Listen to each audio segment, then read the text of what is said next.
Hello, everyone. Thank you for listening to Socially Joe. I'm Joe Riggio, the host of the show. We're on episode 7 right now. I am joined here now with my friend Andrea Ohmes from Valiant Insurance. So with that, I'm going to have Andrea talk to us a little bit about herself. But just to give you a little bit, we're going to talk a little bit more into insurance, not just the nit and grits of it, but we're getting like the delving deep of the insurance aspect. So with that, I'm going to turn it over to Andrea right now. So go ahead, Andrea. Hey, Andrea Ohmes, and I am an independent insurance agent for Valiant Insurance. So basically what that means is we have an agency, and in our agency we have several different companies for several different lines of insurance, like home insurance and auto insurance, flood, umbrella, commercial lines, liability, and our office has the opportunity, because we have so many companies, that we can write pretty much anything that anyone can throw at us, which is a little fun for us, that sometimes we have more challenging pieces of line to try and quote. But generally, we can make it happen. Awesome. That's great. So let's get a little bit more in depth with Valiant Insurance. So with Valiant Insurance, what states are you actually legal to write in for insurance? Well, for our agency, we are licensed for the state of Florida for property and casualty. Yeah. Okay. Just good old Florida. Not a problem, because I'm thinking like State Farm, you have Allstate, you have all these other ones, and they're nationwide. So with that, I wasn't sure if Valiant had like they branched out to like say California or Oklahoma or something like that. So I wasn't sure. I wanted to ask because you never know. Yeah. No, so it's kind of interesting when you mention State Farm or Allstate. Those are actual insurance companies. They're not an agency. So our agency has a group of agents like myself in an office, and we mostly just service and work in Florida. The companies we write are actually nationwide. So we write companies like MetLife, Nationwide, Travelers, Liberty Mutual, Foremost, and these are all large companies like an Allstate or State Farm, only we are independent, allowing us to write the various insurance companies versus just those companies like Allstate and State Farm can only write their products. So, which then brings up a really great question that you brought up. Yeah. Is what is the benefit do I or anyone else will get with working with someone like you as an independent insurance agent? Oh, well, that's a great question. There's no bias. So basically, since we have all these companies at our fingertips, we literally can give you the best rate possible. We're not going to have just one product to offer you and try and cut coverages or change things on your policy to make the premium go down. What we'll do is we'll actually shop it with those companies, which gives us a great spread to pick from. So maybe one company is really great with one type of insurance for a certain home, but another company's better for like newer homes, and other companies are good for older homes, or maybe a young driver or somebody who's been driving for years, never had an accident, has great credit. Those companies might be a better fit for somebody else. So really, the benefit is you just really get to save money. Well, that's always a good thing to know. But I know you kind of mentioned the types of insurance that you write and whatnot, but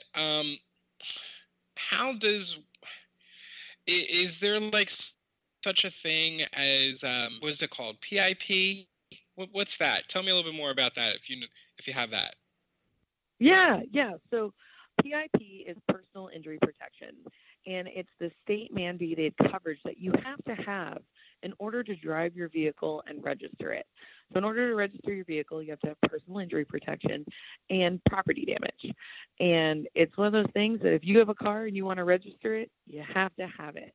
And basically, personal injury protection protects you or any other person in your car for injury. And what that means is everyone always hears Florida say, oh, it's a no-fault state, so nobody's at fault. yeah, somebody's generally at fault. If you're sitting at a red light and someone rear ends you, you're not at fault. But what they are saying is that your personal injury protection, that PIP, is going to pay out regardless of who's at fault first. So if you are in an accident and you're injured, your insurance will pay out your personal injury protection first. Now, where that no fault comes in, it's going to pay regardless.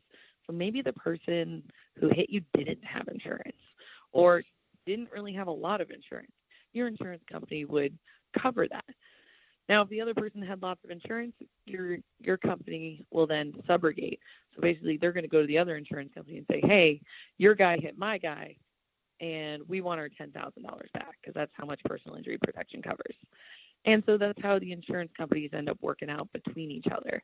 But personal injury protection is literally almost exactly what it says. It's your personal injury protection to make sure you have coverage for you.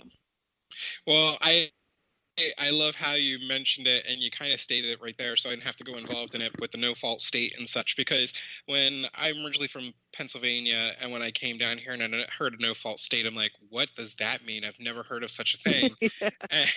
Yeah, and of course, just like you said, stoplight person in front of me started speeding up, so I started going a little bit and they slammed on their brakes, and then I tapped on my brakes and I lightly hit their bumper at like maybe less than 20 miles an hour, and of course caused a little bit of like broke in on my bumper, but not by much, and did some minor damage on their vehicle.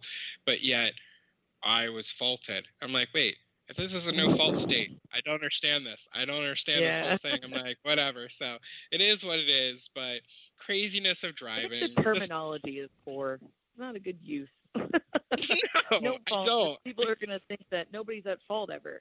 They should say like, I don't know, insurance regardless of what happens, you've got it. Yeah. Well, that brings up a great valid point. Who needs insurance? You know, like who really needs it? Nobody. No, I'm just kidding. Everybody needs insurance. Let's be realistic. Everyone works really hard for what they have. And if you don't have insurance, what are you going to, like, why are you going to buy these things if you're not going to protect them? That's the whole reason insurance came about, is people buy things for large sums of money, cars, homes, boats. Why wouldn't you want to protect it in the event that something happens, or in the event that maybe you have an accident, because there are accidents that, you know, you accidentally tap somebody's bumper, but they want to turn around and sue you for a large sum of money. Wouldn't you want to rather say, here, insurance company, take care of this for me, versus where am I going to get $100,000 to protect myself? So, you know, I don't have, not that everyone needs to know my finances, but I don't have $100,000 laying around just to throw at other people. So basically, everyone needs insurance to cover whatever you have. You have $100,000. Don't lie. It's all that Monopoly money. Yeah, I probably have $100,000 of Monopoly money sitting over there. My kid will play with it, but I don't think it'll do me any good in the real world. No. So, what is the? I know what I wanted to ask, but how does one get their license to be an insurance agent overall? Does it matter? Obviously, there's state-by-state requirements, but what's a generalized way to get your license as an agent if someone were to say, I want to be an insurance agent in this industry? Yeah, that's a great question, because when I came into insurance 8 years ago, I had no idea what I was doing. I went to go work in the office to help with someone, just basically help with marketing and office stuff, and they said, you should get a license. And I'm like, what does that mean? What does that let me do? So basically, there are several different insurance licenses that you can obtain. You can have a customer service license. You can have an agent's license. You know, there are the in-between where it's a HAVI, like a HASI agent, HASI customer service. And basically, if you want any of these licenses, you got to go to school for it. There is insurance schools. You can do it right online. And depending on the license and how far you want to go and how involved you want to get in insurance, depends basically on how much schooling you have to do in order to get that license. If you want to be a customer service rep, you know, I can't remember how many hours you have to do online, but I know there's like a 4-day course that you can go to a college, do the 4-day course, It's basically like a crash course in servicing insurance companies. Like when people call in and want to either make a payment, or if they want to switch a car out, or if they're like, hey, I read online about this type of insurance. Am I covered for that?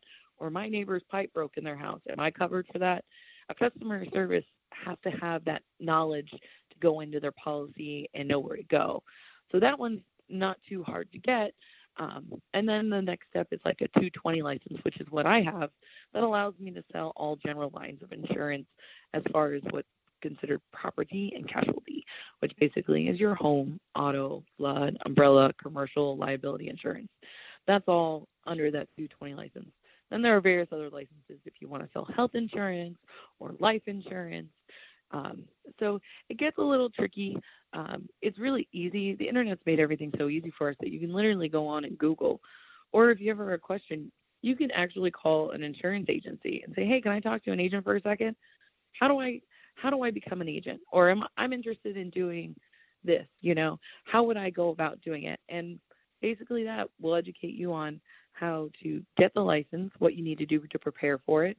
And then, like, if you wanted to get your 220 license to be an agent like myself, there is, I believe, a 200-hour course that you have to take, and then there is a state exam. And then once you're done getting your licenses, it's what's called continuing education, where every couple of years you have to do a certain amount of hours. I heard the 200 hours. I was like, whoa, boy. Oh, sorry. Maybe I hit that mute button. No, maybe don't hit the mute button, but I heard you. I was like, 200 hours? Because I remember when I did my real estate license, I had to do 60 hours pre-course and 40 hours post-course, which that's a lot of hours to sit and learn. That is a lot of hours, yes. Yeah, and a lot of times, if people get that 440 license, that customer service license, and then they work for a year in an insurance company, like inside an agency, you can work for a year and then just take like a crash course that's just a few hours and then take the state exam. So if you don't have time to do 200 hours online or in a classroom, you can just start working as a customer service rep. Learn the business, really learn about everything that goes into being an independent insurance agent, and then get your 220 license that way, which is sometimes a little more helpful if somebody has bills to pay or, kids to feed.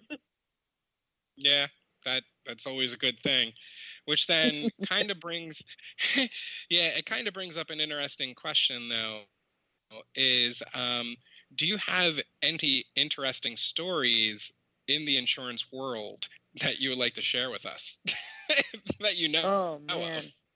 Of? Without giving away too much information. Oh, we got tons. How much time do we have? You get a new interesting twist on stuff all the time. I had a gentleman whose home burnt down to the ground, and when it was investigated. Yes. No. What's the story? Oh, so I had a gentleman whose home burnt to the ground. And, you feel terrible for this person. They just lost everything they owned. Mm-hmm. And when the fire chief did their inspection, it turned out it was a bunch of candles. And the reason was he was running a church out of his home. So the insurance company came back and they said, well, you're using this as a business. We're not going to cover you for you running a church out of your home on a regular basis. So this guy was just bought this house, but it was a church. Like, he made it into a church, and it was crazy. Like, you never know, because you ask a series of questions when somebody's buying a home and buying insurance. Now you have to ask crazy questions like, will you be running a fraternity out of your house? Do you plan on running a daycare out of your house? Because these are things that have happened, and then there's a claim. And then technically, because you're not using the home for its intended purpose, the insurance company doesn't technically have to pay you for your home. It's crazy. Yeah, and I know that's the difference between, home versus business insurance. So there's totally different sides of the coin on that. But that's wild. But, is that something? Now, let me ask you this, because that brings up a valid point. The gentleman running the business out of his home type of scenario. Does that need to happen for every industry, or should it be only for certain industries? So, example, I'm a visual brand consultant, so therefore I can work at home.